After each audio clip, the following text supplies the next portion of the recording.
Halo teman-teman, ketemu kembali dengan saya, Dewi.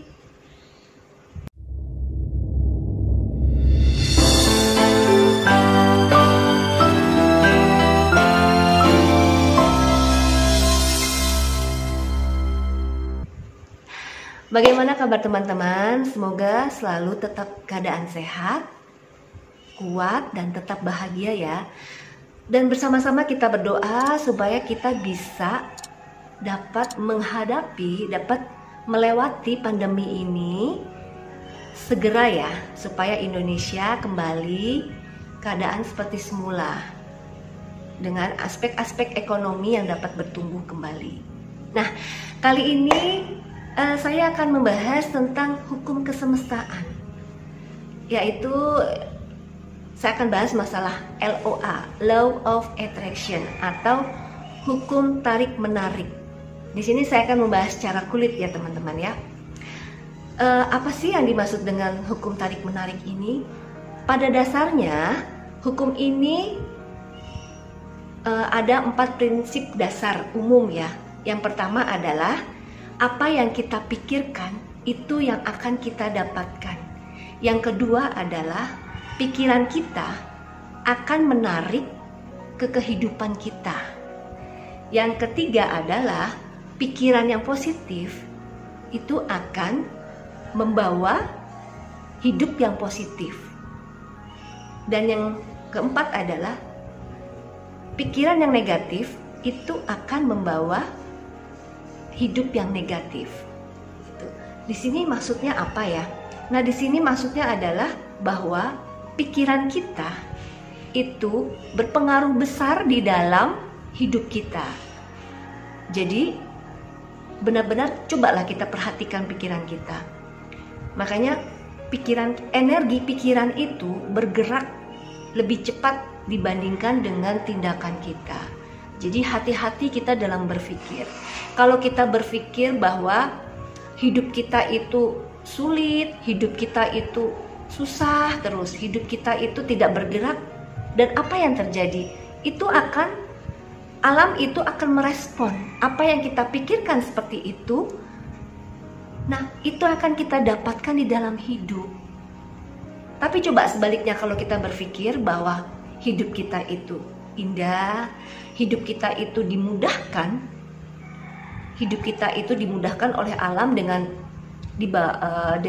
alam memberikan fasilitasi kemudahan dalam hidup kita,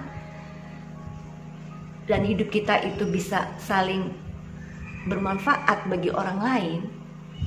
Dan apa yang terjadi? Dan kita akan menerima apa yang kita pikirkan. Nah, contohnya seperti itu ya. Jadi di sini benar-benar kita harus perhatikan pikiran kita. Nah, contohnya waktu itu saya pernah kuliah di Jogja. Ini sedikit bercerita ya. Zaman dulu saya kuliah itu kan pakai bis kota ya. Nah, di situ tuh terkenal memang banyak copetnya ya di bis kota itu ya.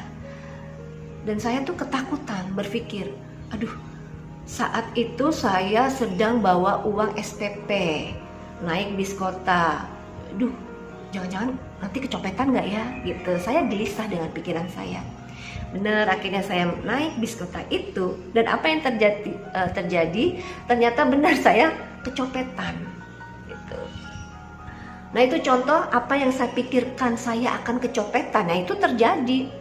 Nah, setelah itu terjadi, saya berpikir, ya udah deh, mau gimana lagi gitu, udah terjadi kecopetan ya. Ya, saya hanya berharap semoga saja kartu identitas saya yang ada di dompet itu ditemukan orang dan balik lagi kepada saya gitu. Dan apa yang terjadi? Beberapa hari kemudian itu ada bapak-bapak tukang becak gitu ya. Itu datang ke kos-kosan saya dan dia berteriak, "Mbak Dewi, ini rumahnya Mbak Dewi," gitu. Iya. Ternyata bapak itu mengembalikan dompet yang berisi identitas saya. Situ ada KTP, ada ATM, ada kartu mahasiswa. Dan saya amazing sekali, saya terkejut, ternyata doa saya dikabulkan gitu. Saya berpikir bahwa saya akan susah ya untuk mengurus kartu identitas itu, saya akan balik lagi ke Jakarta ya kan, saya akan ambil hari yang kosong gitu, dan mengurus kembali itu akan memakan waktu ya, bolak-balik gitu kan. Nah seperti itu. Dan sekarang saya bekerja pun saya tetap memakai kendaraan umum, yaitu memakai bis Transjakarta ya. Nah sekarang saya berpikir saya akan aman-aman saja, saya akan baik-baik saja naik kendaraan umum. Dan apa yang terjadi? Selama ini pikiran itu ternyata benar. Saya baik-baik saja naik kendaraan umum, naik busway ya, naik Transjakarta gitu. Nah contohnya seperti itu.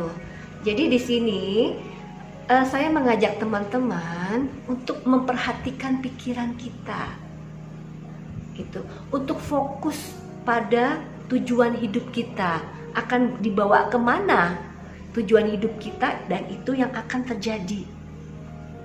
Contoh, apabila kita fokus pada hal-hal yang sepele, misal kita hidup hanya untuk bisa makan, yang penting bisa makan, bisa minum, bisa tidur dimanapun tempat, kita bisa nyenyak gitu, hal-hal sepele seperti itu. Nah itu akan terjadi, semesta akan merespon apa yang kita inginkan. Dan benar, kita hanya diberi cukup makan ya kan, tidur dimanapun kita bisa gitu kan, tidak memberi lebih, karena itu yang kita inginkan, sesuai kita inginkan. Tapi coba berpikir, kalau kita berpikir saya hidup ini ingin menjadi orang yang besar, saya hidup itu ingin menjadi manusia yang bisa bermanfaat bagi diri saya, bagi keluarga maupun bagi orang lain. Saya hidup ingin menjadi pelita. Coba, apa yang akan terjadi? Semesta akan merespon. Semesta ini seperti cermin atau spon ya. Jadi apa yang kita pancarkan, semesta akan merespon, dan semesta akan memantulkan kembali ke diri kita dan kehidupan kita, ya kan?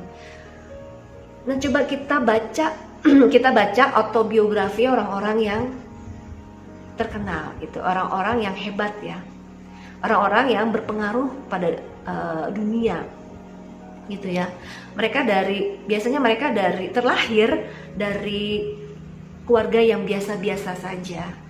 Keluarga yang bisa dibilang itu taraf kehidupannya itu malah di bawah kehidupan keluarga yang lain gitu. Tapi dengan keadaan seperti itu menjadi trigger bagi mereka untuk bangkit, trigger bagi mereka untuk bisa berproses, untuk bisa membuktikan bahwa mereka pun nantinya akan bisa menjadi sukses apa yang mereka inginkan. Mereka fokus pada tujuan itu, dan apa yang terjadi? Akhirnya mereka menjadi orang yang berpengaruh di dunia. Ya sebut saja banyak, kayak Albert Einstein, ya kan, kayak Hitler, kayak Jenderal Sudirman, kayak Presiden Soekarno, dan biografi lainnya ya. Itu terlahir dari kehidupan yang biasa-biasa saja. Nah di sini yang kita tekankan adalah fokus, ya kan? Jadi kita fokuskan energi pikiran kita, ya kan? Itu pada cita-cita atau keinginan, apa yang ingin kita capai di dalam hidup. Itu kita fokuskan semua energi. Dan itu semesta akan merespon gitu kan, karena kita fokus tadi dengan keinginan yang kuat, dengan keyakinan yang kuat, cita-cita yang kuat. Nah itu pun akan dipantulkan semesta, itu kuat gitu, itu akan terjadi di dalam hidup kita. seperti itu. Sama seperti kita, misalnya kita bekerja keras nih ya. Saya sebagai seorang perempuan, saya mau bekerja keras. Apa yang saya punya nih? Misalnya saya bisa masak gitu kan, bisa masak, bisa membuat makanan gitu kan. Saya bisa membuka catering gitu kan. Saya fokus nih. Suatu saat catering saya akan menjadi catering yang nomor 1, catering yang terkenal karena harganya yang miring tapi rasanya tidak kalah dengan hotel bintang 5. Nah, karena saya fokus, saya menggali potensi saya, selalu menggali potensi saya untuk lebih bagus dan lebih bagus lagi dengan kerja keras saya, akhirnya semesta pun merespon apa yang saya inginkan, apa yang menjadi cita-cita saya itu akan terwujud. Seperti itu. Nah, di sini yang benar-benar harus ditekankan adalah mindset. Sekali lagi mindset, cara berpikir kita. Cara berpikir kita menentukan cara hidup kita nantinya, apa yang akan kita dapat dalam hidup. Nah, terutama untuk sekarang ini yang berkembang ya setelah pandemi ini adalah sosial media. Kita sering ya bermain sosial media seperti kayak Facebook, Twitter, Instagram, TikTok, dan lain-lain. Nah, perhatikan dari cara kita menuangkan ide-ide tulisan kita di dalam sosial media. Apabila yang kita tuangkan itu adalah rasa kebahagiaan, rasa positif, ya kan? Nah, itu akan menularkan ke sekeliling kita atau menularkan bagi mereka yang membacanya. Apalagi mereka membaca dan mendownload, ya kan, atau memberikan emot atau merespon dari apa yang kita tulis di media sosial tadi, ya kan. Itu artinya diri kita tuh sedang mendownload energi, itu menyerap energi dari tulisan tersebut. Yaitu kalau positif. Nah, kalau negatif, yang ada diri kita pun sedang merespon, sedang menarik energi negatif yang sedang kita baca ke dalam kehidupan kita. Makanya di sini hati-hati dan bijaksana dalam bersosial media. Jangan menyebarkan berita yang hoax, berita yang penuh kebencian, berita yang penuh amarah, atau berita yang tidak seimbang kepada masyarakat gitu, pada sosial media yang kita tulis di sosial media.